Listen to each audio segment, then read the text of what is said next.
بسم الله الرحمن الرحيم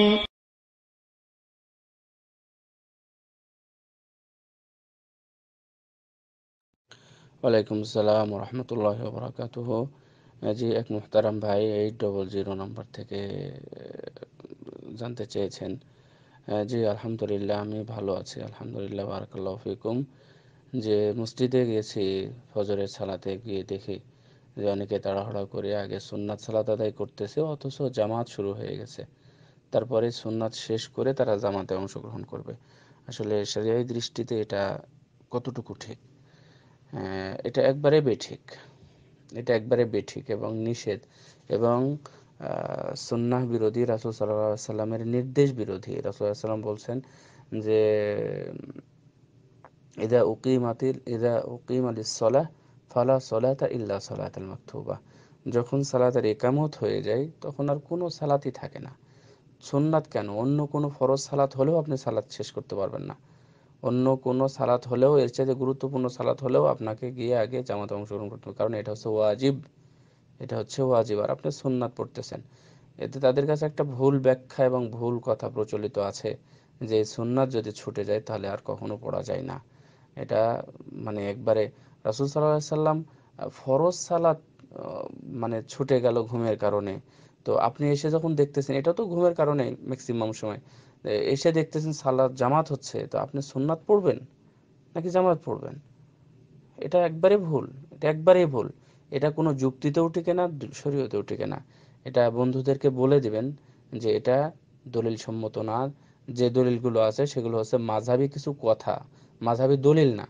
মাযহাবী কিছু কথা এবং বক্তব্য, কিছু হুজুরদের বক্তব্যের কারণে এবং হাদিসের ভুল বুঝের কারণে এমনটা হয়েছে। এটা ভুল। এই আর কি। আর আপনি জানতে চেয়েছেন যে সালাতের সামনে দিয়ে যাওয়া সম্পর্কে।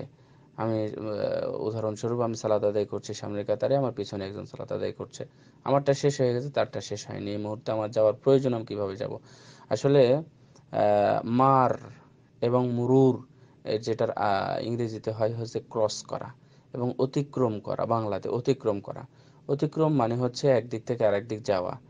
তো আপনি সরাসরি যখন সামনে থাকবেন তখন যদি আপনি পাশ কেটে চলে যান, তাহলে এটা সামনে দিয়ে যাওয়া হলো না, সামনে দিয়ে যাওয়া হলো না। অন্য মুসল্লিরা সালাত আদায় করছে, আপনি তার হাতের সামনে দিয়ে, অর্থাৎ আপনার তার হাতের মাপ মতো সামনে দিয়ে আপনি বেরিয়ে চলে গেলেন।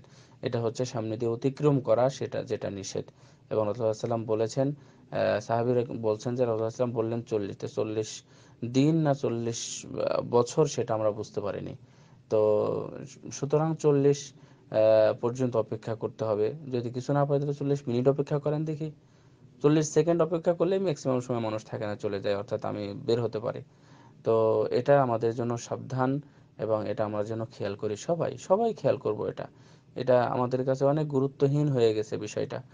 কেন আমার 1 মিনিট পরে বের হলে আমার এমন কি ক্ষতি হবে বলেন? কোনো ক্ষতি হবে না। কল এসেছে মোবাইলে, কলটা একটু পরে ধরেন। নাহলে আপনি বলেন, এই যে একটা কুরবানি করতেছেন সালাতের জন্য, এর চাইতে বড় আর কি হতে পারে? আল্লাহু আকবার। আপনি কলটা ধরতেছেন না কেন? সালাতের জন্য। সুবহানাল্লাহ। এটা অনেক বড় জিনিস। আহ, এই যে এই সময়টা আপনি এর জন্য ব্যয় করতেছেন, বাস এটা অনেক সুন্দর। আল্লাহ ভালো করবে ইনশাআল্লাহ। বারাকাল্লাহু ফিকুম।